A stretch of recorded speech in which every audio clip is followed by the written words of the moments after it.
Welcome to Life in Calgary, Alberta. I'm your host, Patrick Murray, and today we're talking about the pros and cons of condo ownership. But before we do that, if this is your first time in this channel and you want to know everything there is about what it's like to eat, sleep, breathe, live, and play in Calgary, Alberta, then please just hit that subscribe button and click that bell so you get notified every single time I release a new video. Now, I've lived in 5 major cities in Canada in my lifetime.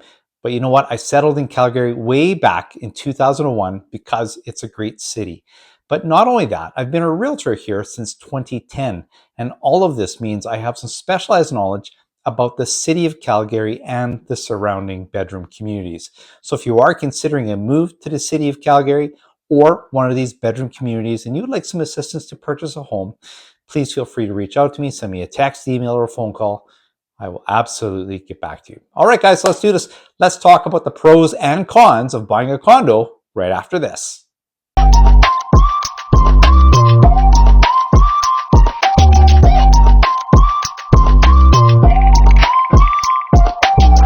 So today we're talking about a popular choice in real estate, and that's the purchase of a condominium. So, whether you're buying your first property or you're downsizing or you're just looking for a low maintenance lifestyle, this video is definitely for you. So like anything, there are some pros and there are some cons. So let's dive in here. We'll look at the great and the not so great things about condos. Let's get into it here. So the number one pro about condominiums has to do with affordability. You see, it's a great entry point price for people to get into the market because it's less expensive than, a detached home or a semi-detached home. So for example, in Calgary right now, the benchmark price for a condominium apartment sits at around $340,000. But a detached home, well, that benchmark price sits at a roughly $760,000. So that's a huge leap for somebody that's looking to get into the market, or maybe they're selling their home and they want to downsize and they want a less expensive product and reap the rewards of their savings for the property that they're selling. Whatever the choice, affordability is our number one pro about buying a condominium. Our number two pro about buying a condominium has to do with amenities. So depending on the condominium that you're purchasing, you could end up with a lot of amenities in your building, such things as a gym. There might be a swimming pool. There might be a party room. There might even be guest suites for your guests when they come out of town that you can rent for them to stay in at a real low cost or potentially no cost. There might be saunas, there might be hot tubs in the building as well. And there might even be a concierge or concierge desk. And of course, there might even be security on site. So that's the real good thing about buying a condo is it can come with a lot of amenities. And it's almost like resort style living right at your front door. Our number three pro has to do with security. I kind of touched on it already. But yeah, when you're buying a condominium, oftentimes those are very secure properties. So, there's a secure entrance at the door. There's when you enter the building, and then of course there's your own unit that has security. There's oftentimes pass cards to get you into areas like the gym and that sort of thing. So you're not going to find people that don't belong there wandering around throughout the building. Now, something else they come with, there's a lot of security cameras. There's security involved in many condominium projects, and some of them might even have that on-site security personnel, which is a real added touch and a real positive for you. So if you're thinking of going away for a little while, you can rest easy knowing that your property is secure while you're gone. The fourth pro has to do with location. Now, not all condos, but a lot of condos, and certainly this is the case in Calgary because the highest density of condominiums in our city is in the downtown core. And that means location, location, location. And you can walk to a lot of great areas from your condominium building. So whether you work in the downtown core or you want to hit places like here in Calgary, for example, go to the river, get on the path system, go to Princess Island Park, that sort of thing, or hit one of the many venues in town, such as going to Flames games, or going to see a concert at the Jack Singer, or just checking out museums, etc. Condo living in many cases is about location, location, location, and that's our fourth pro. And our fifth pro has to do with low maintenance.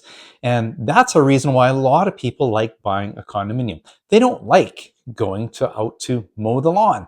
They don't want to have to look after the exterior of the building. They don't want to have to worry about window washing.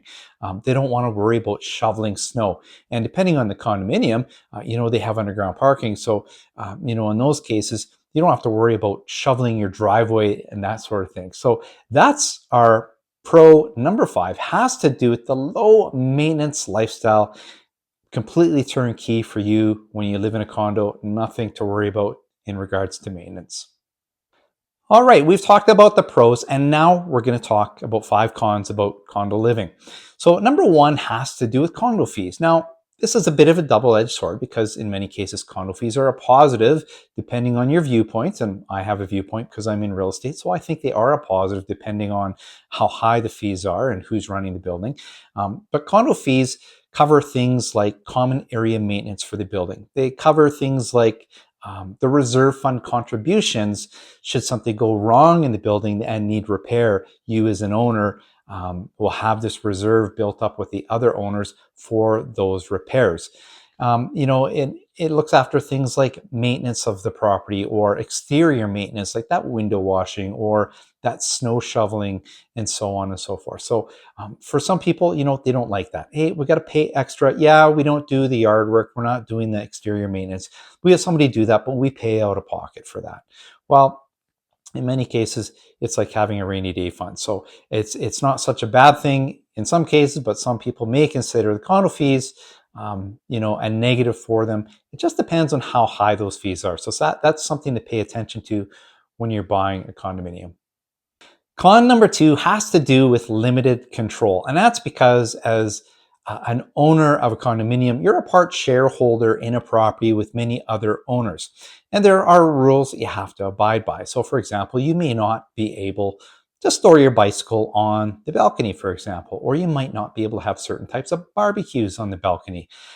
You might not be allowed to garden on the balcony or hang any signage in your windows, that sort of thing. So that's our con here, has to do with limited control as to what you can and cannot do. There's a set of rules and you have to follow them. Con number 3 has to do with shared spaces. So for example, if you're going to the gym in your building, you're going to have to share that gym with the other owners in the building. And depending on the time that you're using the gym, it could be quite busy. So for me, in my house, I have my own gym. I don't have to share with anybody. So I know I can get on whatever machines I want to get on. But when you're in a condominium building and you're using the gymnasium, well, you have to share those. Other things you have to share are such things as a party room. If you want to use a party room, hey, you may have to book that in advance to ensure that it's available for when you want to use it. And the other thing is you're living in a building or a property with many other neighbors, and you can't control what your neighbors do. Now, hopefully you have great neighbors because remember, you have all those rules in place to make sure everyone's following the rules and being a good neighbor. But there are cases where neighbors don't always act appropriately, or maybe they play their music a little loud and it filters through the hallways and into your unit or stuff like that. So that's something to be aware of. That's a con for many people. Some people don't like having to share space. Con number 4 has to do with condo board decisions. You see, as a unit holder with other unit holders or owners in the building, you elect that condo board and then you trust that board to run the building appropriately, making wise decisions for you and the other owners in its upkeep. Now, depending on the board, some boards are great and others not so much. But sometimes it really depends on the management company as well. But you also have to abide by whatever decisions the board makes. So remember, it's like politics here in our country. You elect somebody in, you may not always like all the decisions they make. And that's the same thing with living in a condominium. You need to abide by those decisions that the condo board makes. Now, I live in my own home, so any decisions that are made around here are myself and my spouse, and we make those together. So there's a lot less people. And my kids, hey, they don't care. They just love the free food. So when you're living in a condo, that's a little bit different, right? So there's a lot more at stake. So that's something to be aware of. And if you don't like the decisions the board's making, hey, consider trying to get on the condo board so that you can understand how the building works and so you can influence how decisions are made. Now, con number 5, I don't know if I truly agree with it here, but has to do with limited equity. And the argument being that condos don't appreciate as much or as quickly as houses. And that's kind of a double-edged sword. You see, houses are more expensive, so when equity goes up, 10% in a house, well, the appreciation is far greater. And when equity goes up 10% in a lower price condo, well, of course, that's going to be a lower number. They say too that depending on the market, in a slower market, definitely condos might not appreciate the same way that houses do as well. So that's something to be aware of. Yes, they do appreciate, and it really depends on the building and how the fees are being managed, how the building's being managed. So that's a big part of the appreciation of a building. Besides how the real estate market appreciates, has to do with how the building's being run. So that's something to be aware of. There might be some limited appreciation. Can you appreciate in a condo? Yes, you can. Is it the same in a house? Probably not. So that's the pros and cons that I have here about condominium living. But you know what? If you're looking for affordability, low maintenance, and a great lifestyle, then condominium living might just be right for you. But it's not right for everybody. So you got to weigh the pros and cons. And remember, when you're living in a condo, it is a little bit different than owning a home.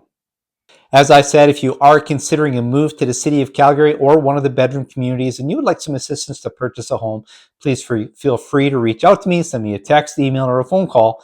I will absolutely get back to you so you can live your life in Calgary, Alberta.